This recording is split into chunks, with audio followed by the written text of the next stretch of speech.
N'importe qui peut acheter ces gadgets de hacker, mais il y en a certains qui sont un petit peu abusés. Le premier, à la base, c'est simplement un Raspberry Pi version 0, cette version toute petite, avec un écran qu'on vient coller par-dessus, avec un logiciel spécial dessus qui va constamment récupérer toutes les informations de tous les réseaux Wi-Fi devant lesquels on passe, et qui va permettre de pouvoir hacker les réseaux Wi-Fi autour de soi, automatiquement, sans rien faire. Avant de pouvoir l'utiliser et vous montrer comment ça marche, j'ai un petit peu de soudure à faire. Donc, j'ai mon Raspberry Pi 0. Comme tu sais, c'est difficile d'avoir des Raspberry Pi, donc j'ai pris la version qui n'a pas de headers. Et donc du coup, j'ai acheté des headers séparément et il faut que je les soude dessus pour pouvoir ensuite prendre mon écran e-ink pour pouvoir l'assembler par-dessus le Raspberry Pi 0. Et tu vois, ça fait pile poil la bonne taille pour pouvoir faire mon Ponagotchi. Normalement, il n'y a pas besoin de faire ça, mais bon, les temps font que on peut bidouiller un petit peu pour avoir ce qu'on veut. Je vais brancher mon petit fer à souder, puis on va commencer.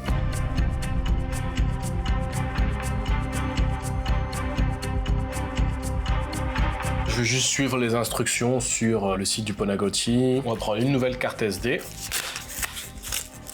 Et on va flasher l'image, hein. C'est aussi simple que ça. A priori, j'ai pas lu toute la doc. Hop. Et maintenant, on n'a plus qu'à attendre. J'ai fini de flasher la carte. Je vais la mettre dans le Raspberry, bientôt Ponagotchi. On va voir si j'ai pas détruit le Raspberry au passage. Je mets la carte. Suspense, je vais mettre du jus.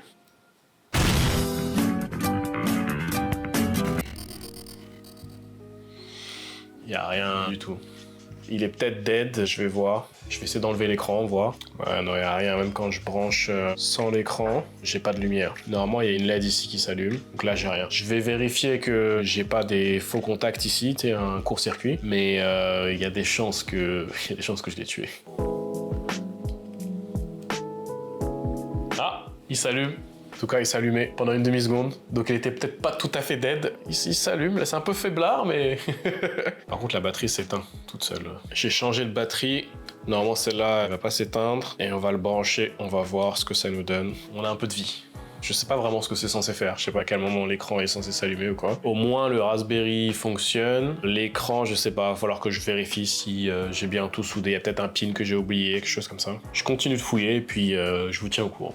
J'ai enfin réussi. Ça fait au moins 2-3 heures que je suis là-dessus. L'écran marche à peu près. J'ai réussi à le faire marcher avec un autre Raspberry, un Raspberry Pi 4. Donc maintenant, je vais essayer sur le 0 parce que c'est ça que je voulais faire à la base. Et on va voir si ça marche enfin. Et il est pas content. Ah, ça y est, il est content. Ça fonctionne, j'ai pas cramé le Raspberry, j'ai bien réussi à souder tous les pins ou la plupart des pins qu'il y a besoin. Et il fonctionne, là il est en train de récupérer des haches autour de chez moi et en train d'essayer de aspirer le Wi-Fi, les ondes qu'il y a autour de lui pour essayer de craquer les mots de passe avec son intelligence artificielle. La dernière fois, je vous avais fait une démo de ce câble abusé qui permet de prendre le contrôle de n'importe quel ordinateur à distance, juste en branchant le câble qui a l'air parfaitement normal dedans. Mais ce que je vous ai pas dit, c'est que ça marche aussi sur téléphone. Vous voyez, parce que tous les téléphones Android ont un port USB-C et Android reconnaît un clavier quand tu le branches dedans. Et comme ce câble se fait passer pour un clavier, et ben on peut contrôler un téléphone juste en branchant un câble. Donc là, on a un téléphone Android, un Samsung A32. Et quand on prend le câble, il y a un bout du câble USB qui a un petit logo que l'autre a pas. Et c'est comme ça qu'on sait que c'est la partie active du câble qui fait qu'il peut se faire passer pour un clavier. Quand on branche ce câble dans le téléphone, il y a une petite notification qui est en train de nous dire « Je suis en train de charger l'appareil qui est branché ». Sauf que il n'y a aucun appareil, donc il devrait pas dire ça. Donc déjà, ça devrait nous mettre un petit peu la puce à l'oreille. Mais bon, imagine qu'on m'a donné ce câble pour charger mon téléphone, on peut se dire « Ok, c'est normal, mon téléphone est en train de charger ». Sauf que maintenant, je peux connecter depuis mon ordi ou depuis un autre téléphone ou depuis ce que je veux à une interface web qui est dans le câble, qui va me permettre de pouvoir injecter des commandes dans le téléphone. Donc là, normalement, imagine, je sais pas, je vais taper du texte. Normalement, je peux envoyer des commandes ici comme du texte. Donc si je tape quelque chose comme string ABC 1, 2, 3 et que j'appuie sur Run, normalement, on devrait voir s'écrire ABC 1, 2, 3 sur le téléphone. Mais là, il se passe rien. Il est connecté, mais il s'est rien passé. Ça me dit que c'est encore en train d'exécuter. C'est bizarre.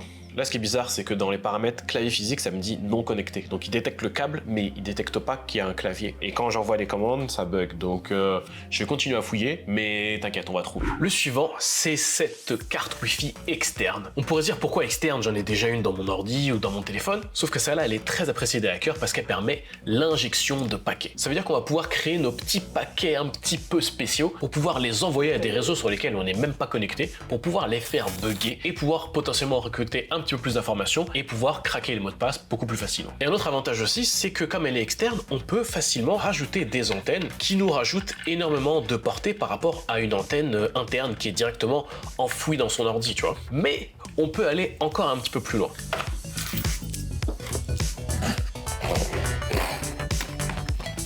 Les paquets Amazon, ils sont toujours 8 fois plus gros pour rien. Et donc on peut mettre ses propres antennes, même cette espèce de sabre laser Wi-Fi. On peut simplement enlever une des antennes et la remplacer avec celle qu'on veut de plein de tailles différentes pour pouvoir avoir encore plus de portée. Et avec ça mon gars, je vais pouvoir capter des réseaux à des kilomètres à la ronde, mais on verra ça plus en détail dans une prochaine vidéo. Donc par contre, niveau discrétion, on perd pas mal. Parce que déjà avec ça branché à ton ordi, c'est un peu suspect. Quand tu te balades avec ça, mon gars, je pense que tu passes pas inaperçu. Et donc, pour éviter qu'un mec bizarre avec une antenne de 1 mètre vienne craquer ton Wi-Fi, il y a plusieurs choses que tu peux faire. La première chose, c'est essayer d'avoir un routeur qui utilise le WPA3 pour chiffrer ta connexion, parce que ce protocole, il est un petit peu plus robuste, un petit peu plus sécurisé, même s'il y a déjà des attaques qui commencent à apparaître sur le WPA3. Mais surtout, le plus efficace, c'est d'avoir un mot de passe qui est long, compliqué et unique. Donc moi, ce que je conseille en général, c'est d'avoir des passe-phrases. C'est-à-dire qu'au lieu d'avoir un mot de passe, on a une phrase. On peut prendre par exemple, je vais à la pêche le samedi après-midi, avec des majuscules, des espaces, des points, un point d'exclamation si tu veux à la fin. Et ça fait un mot de passe qui est super long, super compliqué, avec différents types de caractères, mais qui est quand même facile à se souvenir. Parlons d'aller à la pêche, je pense que j'attraperai du gros poisson avec ça. Bon, gadget suivant. J'ai discuté beaucoup avec le créateur de ce câble, et en fait on a trouvé un bug qui est que avec ce téléphone-là. Normalement avec tous les autres téléphones ça fonctionne, mais on a trouvé un moyen de carotte, donc c'est un peu bizarre. Si tu branches le câble dans le téléphone directement, il y a un bug avec le protocole USB qui fait que ça marche pas. Mais si je branche le câble dans un hub USB et que je branche le hub USB-C dans le téléphone, normalement ça fonctionne. Donc on va refaire un test. Donc là ici, je vais refresh. Donc là on voit que c'est connecté au truc, mais il n'y a rien. Et donc, si j'active le clavier ici, je clique sur USB, et ben on voit que ici, maintenant, ça me met Physical Clavier, OMG Keyboard. Donc là, le téléphone pense qu'il y a un clavier qui est branché dans le téléphone. Évidemment, ça marque OMG, donc on peut se douter que c'est suspect, mais ça, c'est quelque chose qu'on peut changer, qu'on peut modifier dans le câble pour que ça marque clavier Logitech ou clavier Apple. Donc là, on sait que ça fonctionne. Donc en théorie, si je viens ici dans la recherche et que je remets mon script, donc si je tape string abonne-toi à Cocadmin, que je viens dans le téléphone ici et que je fais run, ça écrit direct abonne-toi à Cocadmin comme si je tapais super vite. On peut se dire ok bon, là c'est grave grillé, t'as un truc de fou attaché à ton téléphone. Donc juste pour prouver que ça marche sans hub USB bizarre, j'ai acheté un autre téléphone. Donc celui-là c'est un Galaxy S22, un téléphone normal, un des plus populaires. Et on va essayer de faire une petite attaque sur ce téléphone. Le suivant il s'appelle le Wi-Fi Nugget. On reste dans le Wi-Fi, dans le sans fil. Et c'est un gadget qui vient tout assembler et qui est basé sur le même concept que la montre dont je vous ai parlé la dernière fois, le D-Hauteur. C'est le même processeur, la même puce qu'il y a dedans, un ESP32, avec des fonctionnalités Wi-Fi, sauf qu'il est dans une forme un petit peu plus marrante, avec une tête de chat, des boutons, un petit peu plus facile à utiliser. Et en fait, c'est plus une plateforme pour pouvoir apprendre à coder sur l'ESP32 et pour pouvoir bidouiller un petit peu avec le protocole Wi-Fi. Et donc par défaut, on peut aussi faire des attaques de déauthentification comme avec la montre, c'est-à-dire déconnecter toutes les personnes qui sont connectées à un réseau Wi-Fi, même si on n'a même pas le mot de passe. Mais on peut aussi détecter s'il y a quelqu'un qui est en train de faire une attaque de déauthentification. Donc ça permet un petit peu de contrer la montre dont on avait parlé la dernière fois. Mais comme c'est complètement programmable, et ben on peut aussi faire ses propres applications et on peut très bien automatiser des attaques sur le Wi-Fi pour pouvoir craquer des réseaux automatiquement ou alors récolter assez d'informations pour pouvoir le craquer un peu plus tard sur un ordi un peu plus balèze. Il y a même une version que tu peux assembler, souder toi-même, donc c'est vraiment une plateforme un peu ludique pour pouvoir apprendre la programmation sur des microcontrôleurs et aussi bidouiller avec le Wi-Fi. Pour se protéger de ça, les attaques de déauthentification, elles fonctionnent plus si tu as le Wi-Fi 6. Donc encore une fois, il faut un routeur qui est quand même assez récent. Tu peux aussi avoir ton propre nugget pour pouvoir vérifier s'il n'y a pas quelqu'un qui fout la merde sur ton ton réseau. Quand on parle de cybersécurité, de hacking, on pense souvent au logiciel, mais c'est aussi le physique. Parce que si tu as un réseau ultra sécurisé, mais que n'importe qui peut rentrer dans ta salle serveur en 2 minutes, bah, ça sert à rien. Donc c'est pour ça qu'en hacking, on parle aussi souvent de lockpicking, de crochetage de serrure.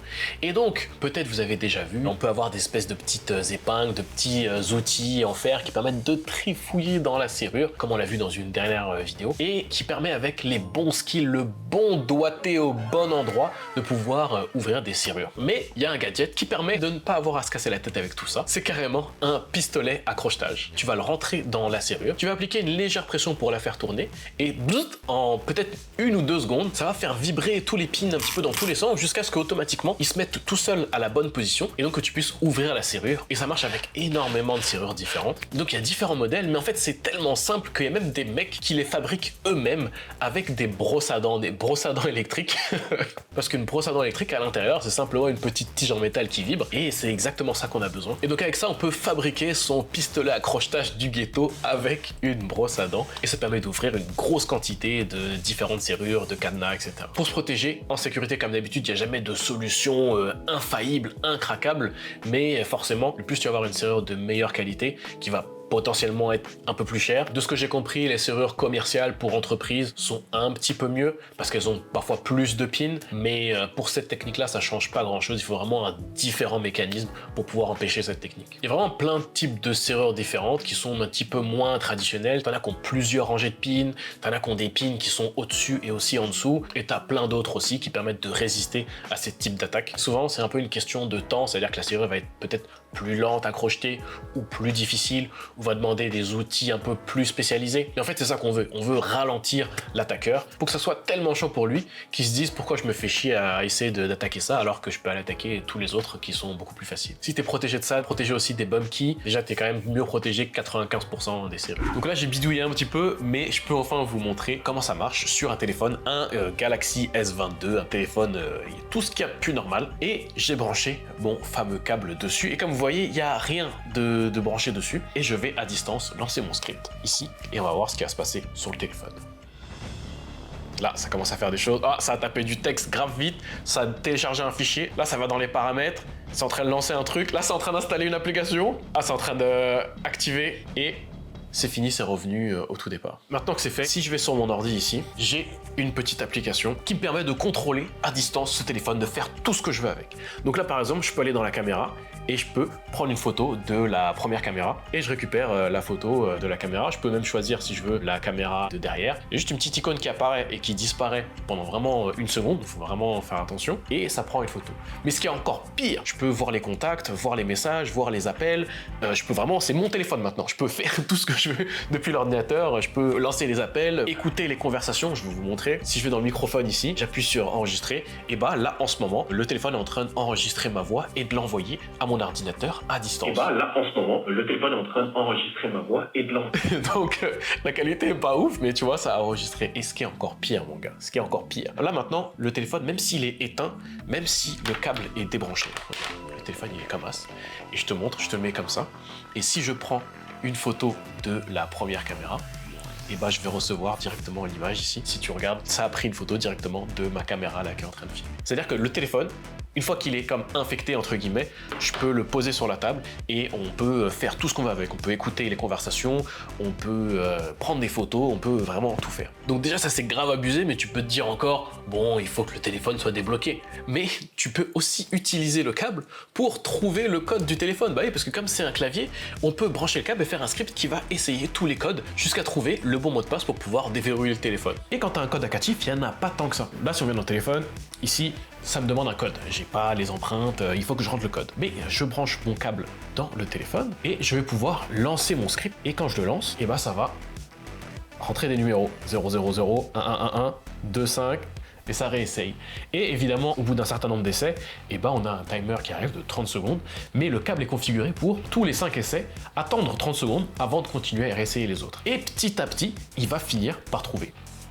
Et là, il va continuer à mettre des pins et là, on a trouvé le code. Donc là, forcément, il continue à mettre des numéros, donc ça fait n'importe quoi dans le téléphone, mais ça fait en sorte que si jamais je laisse le téléphone dans un coin sans regarder pendant 2 heures, et bah, si au bout de 2 heures ça trouve, et bah, ça va continuer donc à laisser le téléphone allumé et donc à débloquer. Donc pour se protéger de ça, il faut simplement pas brancher n'importe quel câble dans son téléphone, surtout si quelqu'un essaye de t'inciter, tiens, prends mon câble, charge ton téléphone, charge ton téléphone.